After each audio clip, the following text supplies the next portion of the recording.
जय सिया राम, जय श्री राधे। दोस्तों, स्वागत है आपका हमारे चैनल हनुमान भक्ति भाव में। जैसा कि हम सभी जानते हैं, यह पितृपक्ष चल रहा है। इसे कुछ लोग श्राद्ध भी बोलते हैं कि श्राद्ध का समय चल रहा है, श्राद्ध चल रहे हैं। क्या आप जानते हैं, आपने सुना होगा, एक बहुत ही फेमस एक जगह है गया जी, जो बिहार पटना साइड से आगे पड़ती है। गया जी को पितरों का मोक्ष धाम माना गया है। अभी गया जी में इन दिनों अत्यंत भीड़ होगी, क्योंकि सब लोग अपना पितृपक्ष का ये सब तर्पण पूजा आदि सब करने जाते हैं, क्योंकि वहाँ मान्यता है कि वहाँ पितरों की पूजा करने से मोक्ष मिलता है।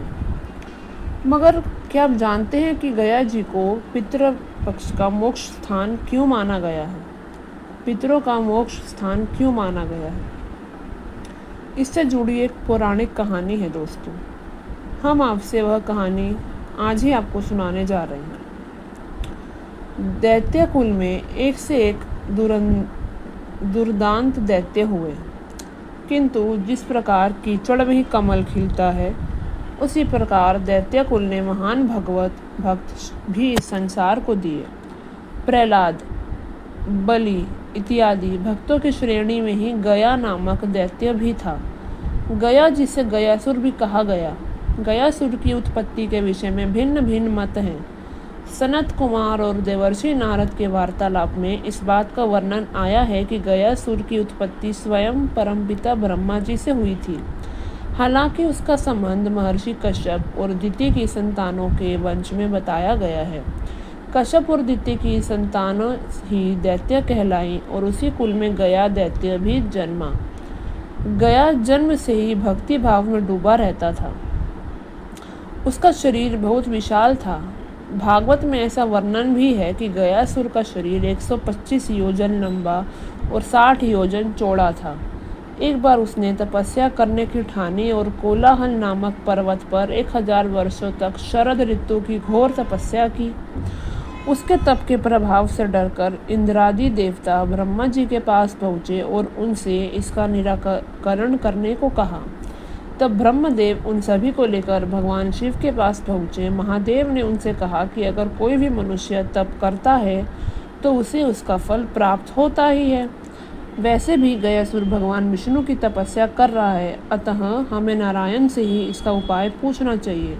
तब महादेव ब्रह्मा और अन्य देवताओं को लेकर भगवान विष्णु के पास पहुँचे। वहाँ भगवान विष्णु ने उन सभी का स्वागत किया और कहा कि वे गयासुर की तपस्या में से अत्यंत प्रसन्न हैं। अंततः वे उन्हें अवश्य ही दर्शन देंगे। साथ ही उन्होंने देवराज इंद्र को आश्वासन दिया कि वे गयासुर को स्वर्ग का राजा नहीं बनने देंगे। इसके बाद श्री हरि ने गयासुर को दर्शन दिए और उससे पूछा कि वह क्यों इतना घोर तप कर रहा है। तब गयासुर ने उन्हें कहा कि वह तो केवल उन्हीं के दर्शन हेतु तप कर रहा था। उसकी सत्य चरित्रता देखकर श्री हरि बड़े प्रसन्न हुए और उससे कोई भी वरदान मांगने को कहा। अब गयासुर सोचने लगा कि वह उनसे क्या आशीर्वाद मांगे। उसके मन में तो सदैव जीव मात्र के कल्याण की चिंता रहती है। उसने सोचा कि अगर वह सभी जीवों की मुक्ति का साधन बन सके तो उससे सभी का बड़ा कल्याण होगा। यह सोचकर गयासुर ने भगवान विष्णु से कहा, हे सर्वेश्वर, हे प्रभु, वैसे तो आपके दर्शन के अतिरिक्त मेरी और कोई लालसा नहीं है, किंतु यदि आप मुझे कुछ देना ही चाहते हैं तो मुझे अगर वरदान देना ही चाहते हैं तो मुझे यह वरदान दीजिए कि मेरे दर्शन मात्र से कोई भी जीव मोक्ष को प्राप्त हो जाए।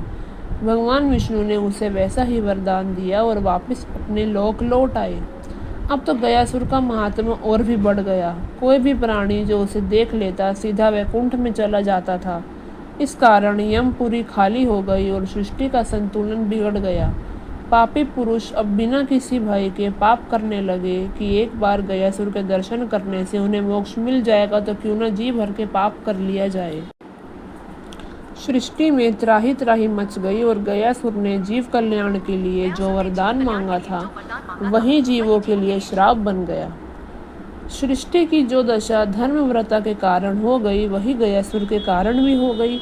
जब जगत में बड़ी अव्यवस्था फैल गई, यह देखकर सभी देवता श्री हरि की शरण में गए और उनसे कहा कि प्रभु, आपके वरदान के कारण गयासुर समस्त संसार को मोक्ष प्रदान तो कर रहा है। मोक्ष की प्राप्ति तो स्वयं देवताओं के लिए भी कठिन है, किंतु आपके वरदान के कारण दुष्ट और पापी भी केवल गयासुर के दर्शन करके मोक्ष प्राप्त कर रहे हैं। प्रभु, अब आप कृपया हमें इस अव्यवस्था से बचाएं।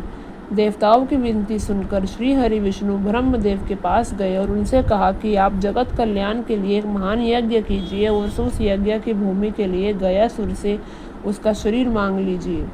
इस प्रकार सृष्टि के भले के लिए गयासुर ने जो वरदान मांगा था, जो वास्तव में सृष्टि के असंतुलन पैदा कर रहा था, जगत को उससे मुक्ति मिल जाएगी। यह सुनकर ब्रह्मदेव गयासुर के पास गए। जब गयासुर ने परमपिता को स्वयं अपने समक्ष पाया तो उन्हें दंडवत प्रणाम किया और कहा, हे परमेश्वर, मेरे अहोभाग्य जो आपने मुझे दर्शन दिए। आपके दर्शन मात्र के कारण तो स्वयं देवता को भी घोर तप करना पड़ता है, फिर क्या कारण है कि आप स्वयं मेरे समक्ष आए हैं। यह सुनकर ब्रह्मदेव बोले, हे भक्त श्रेष्ठ, श्री हरि की इच्छा है कि पृथ्वी पर कोई ऐसा यज्ञ हो जैसा ना आज से पहले कभी हुआ है और ना ही आज के बाद कभी हो सकेगा। उनकी यह भी इच्छा है कि उस यज्ञ को स्वयं मैं संपन्न करवाऊं, किंतु उस यज्ञ में एक अड़चन है जिसे केवल तुम ही दूर कर सकते हो। यही कारण है कि आज मैं तुम्हारे पास आया हूँ। तब गयासुर ने प्रसन्न होते हुए कहा, मेरे अहोभाग्य जो स्वयं परम पिता मुझसे किसी सहायता की आशा कर रहे हैं। मैं तो स्वयं जगत के कल्याण हेतु तत्पर रहता हूँ। आपने जिस यज्ञ की कामना की है वह तो निश्चय ही समस्त संसार को सुख प्रदान करने वाला होगा। ऐसे यज्ञ का आयोजन तो अवश्य होना चाहिए, किंतु उसमें अड़चन क्या है, आप मुझे बताएं। मैं उस समस्या के निवारण का पूरा प्रयास करूंगा। तब ब्रह्मदेव ने कहा, गयासुर, अड़चन यह है कि श्री हरि के अनुसार वह यज्ञ किसी ऐसी भूमि पर होना चाहिए जो विश्व में सबसे अधिक पवित्र हो। उससे पवित्र ना कोई मानव, ना देव, ना गंधर्व और ना ही कोई सिद्ध महर्षि हो। मुझे यज्ञ के लिए एक ऐसी भूमि चाहिए जिसे केवल देखने मात्र से मनुष्य जीवन मरण के चक्र से मुक्त हो जाए, और उस भूमि का पुण्य ऐसा हो जिसे देखने से समस्त जीव सीधे वैकुंठ जा सके। यह सुनकर गयासुर आश्चर्य में पड़ गया और बहुत सोचने के बाद उसने कहा, हे परमपिता, आपने जिस प्रकार की भूमि की आकांक्षा की है वैसी भूमि तो मिलना मुश्किल है, असंभव है। फिर जिस भूमि को स्वयं आप नहीं खोज पा रहे हैं, जिससे समस्त सृष्टि की रचना की है, तो मैं उसकी इस प्रकार ढूंढ सकता हूँ। किंतु एक स्थान ऐसा है जो आपकी सभी शर्तों को पूर्ण कर सकता है, और वह मेरा शरीर है। स्वयं श्री हरि के आशीर्वाद से जो कोई भी मेरे शरीर का दर्शन मात्र करता है वह मुक्त हो जाता है।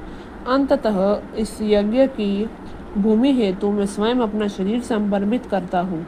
आप निश्चित हो जाएं, मेरे शरीर पर यज्ञ संपन्न करें। तब ब्रह्मदेव ने कहा, हे गयासुर, तुम वास्तव में भक्तों में श्रेष्ठ हो।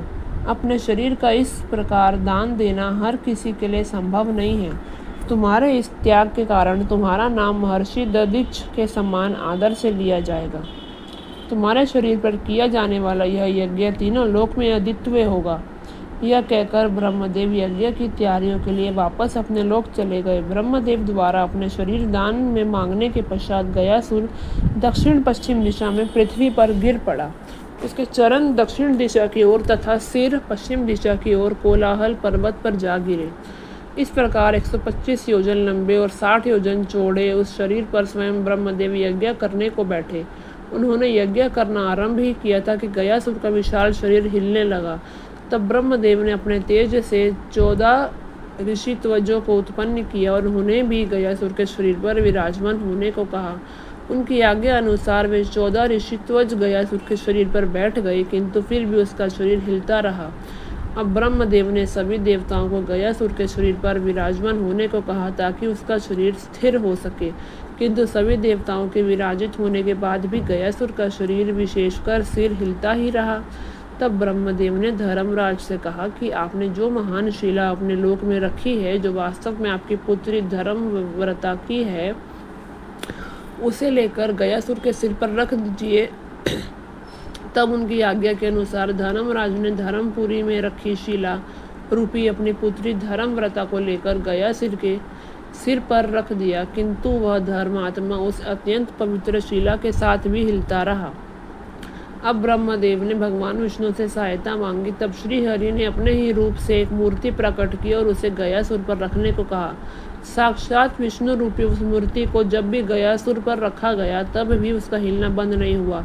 तब अंततः भगवान विष्णु ने महादेव से सहायता मांगी और तब महेश्वर ने कहा, हम त्रिदेव स्वयं इस असुर पर स्थित होते हैं, तभी यह स्थिर हो सकता है। तब ब्रह्मा अपने 5 रूपों प्रपितामह, पितामह, फल्गुविश, केदार एवं कनकेश्वर में गयासुर पर बैठ गए।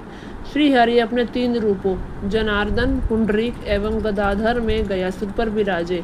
अंत में भगवान शंकर भी अपने एक रूप के साथ गयासुर के शरीर पर विराज गए। फिर श्री हरि ने अपनी गदा को गयासुर के सर पर रखी, धर्मव्रता की शिला पर उसे रखकर स्थिर कर दिया। इसी कारण भगवान विष्णु का एक नाम गदाधर भी हुआ। तब गयासुर ने कहा, हे श्री हरि, मुझे तो वरदान भी आपसे ही मिला है। यज्ञ हेतु मैं अपने शरीर पहले ही भगवान ब्रह्मा को दान में दे चुका हूँ। फिर आप क्यों इस प्रकार मुझे अपनी विशाल गदा से प्रताड़ित कर रहे हैं? जब मैं अपने सब कुछ त्याग सकता हूँ तो क्या केवल आपकी आज्ञा पर स्थिर नहीं हो सकता? यदि आप ब्रह्मदेव या महादेव में कोई भी मुझे केवल एक बार की आज्ञा दे दे तो मैं स्थिर हो जाऊंगा।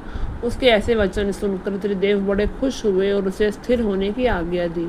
तब गयासुर उनकी आज्ञा अनुसार स्थिर हो गया। उसकी एक भक्ति से प्रसन्न होकर त्रिदेव ने उसे वरदान मांगने को कहा। तब गयासुर ने कहा, हे प्रभु, हे परमेश्वर, अगर आप मुझ पर खुश हैं, प्रसन्न हैं, तो मुझे यह वरदान दीजिए कि जब तक सृष्टि रहे तब तक आप त्रिदेव मुझ पर स्थित रहें। यह महान तीर्थ मेरे नाम पर जाना जाए। मुझ पर स्थित सभी देवता वहाँ मूर्ति रूप में रहें और इस स्थान पर सच्चे मन से पूजा करने वाले को मोक्ष की प्राप्ति हो। तब त्रिदेवों ने उसे ऐसा ही वरदान दिया और सभी से 5 कोस में फैला वह तीर्थ गया तीर्थ के नाम से प्रसिद्ध हुआ। उसके अतिरिक्त ब्रह्मदेव ने सभी ऋषित्वजों को गया नगर, 55 गांव, कल्प वृक्ष और कामधेनु प्रदान की और सबको आज्ञा दी कि वे कभी किसी से कुछ मांगे नहीं। किंतु बाद में कुछ ब्राह्मणों ने लोभवश वहाँ यज्ञ कर दक्षिणा मांगी। तब ब्रह्मदेव ने श्राप देकर उनका सब कुछ छीन लिया। तब उन ब्राह्मणों ने उनसे रोते हुए जीविका का साधन मांगा। तब ब्रह्मदेव ने कहा कि वे गया तीर्थ पर आने वाले यात्रियों के दान पर जिए। त्रिदेवों सहित गयासुर के सिर पर स्थित शिला रूपी धर्मव्रता प्रेतशिला के नाम से प्रसिद्ध हुई। आज भी जो कोई भी तीर्थों में श्रेष्ठ गया तीर्थ में सच्ची श्रद्धा से पूजा करता है, उसे त्रिदेव सहित सभी देवताओं का आशीर्वाद प्राप्त होता है, मोक्ष की प्राप्ति होती है। कौवा और पितरों का संबंध अब आइए सुनते हैं। क्यों कौवे को ही माना जाता है पितरों का प्रतीक? क्यों कौवे ने किया था माता सीता का अपमान? त्रेता युग में जब श्री राम माता सीता और भ्राता लक्ष्मण के साथ वनवास के दौरान तपस्या में लीन थे, तब एक कौवा अचानक से वहां आ गया। कौवा और कोई नहीं बल्कि देवराज इंद्र का पुत्र था, जो माता सीता की परीक्षा लेने आया था, लेकिन अहंकार के कारण भूल कर बैठा।